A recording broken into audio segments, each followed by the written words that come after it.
L'info écho avec Capital.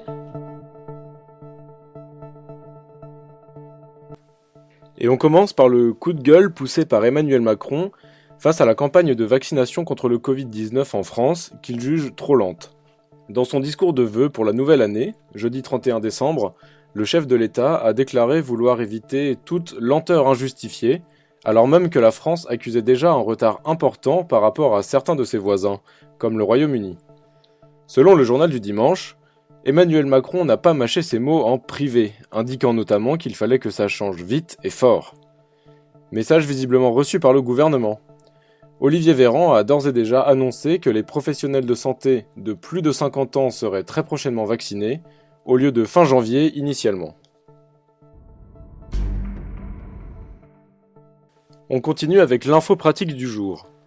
Face à la crise, la ministre du Travail, Elisabeth Borne, a annoncé la prolongation des aides pour l'emploi des jeunes de l'opération Un jeune, une solution, au-delà de fin janvier.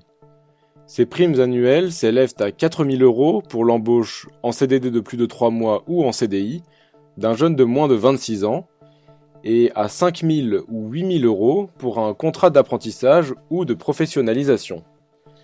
Selon la ministre, plus d'1 million de jeunes ont été ainsi recrutés entre août et fin novembre, soit presque autant qu'en 2019. En tout, plus de 220 000 primes ont déjà été distribuées. Retrouvez toutes les informations dans notre article sur capital.fr. Et on poursuit avec le chiffre du jour, 500 000. La barre a été franchie par le constructeur américain de voitures électriques Tesla. L'entreprise a ainsi produit, en 2020, près de 510 000 véhicules et en a vendu presque autant, atteignant quasiment les objectifs affichés du demi-million en début d'exercice par son patron et fondateur, Elon Musk. Ces résultats sont de loin les meilleurs jamais enregistrés pour Tesla, qui fait de 2020 une année record, alors même que la pandémie de Covid-19 a très durement frappé le secteur de l'automobile dans le monde entier. 2021 devrait réserver son lot de surprises du côté du leader de la voiture électrique, avec notamment le lancement prévu de son Cybertruck, un pick-up au look futuriste. Et on termine par Google.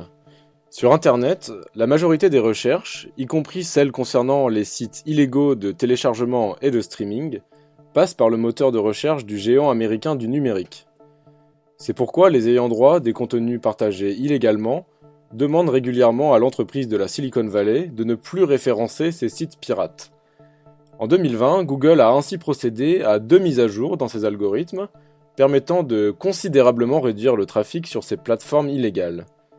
Entre décembre 2019 et décembre 2020, la fréquentation des sites pirates est ainsi passée de 350 millions d'internautes à moins de 250 millions. C'était l'info écho avec Capital.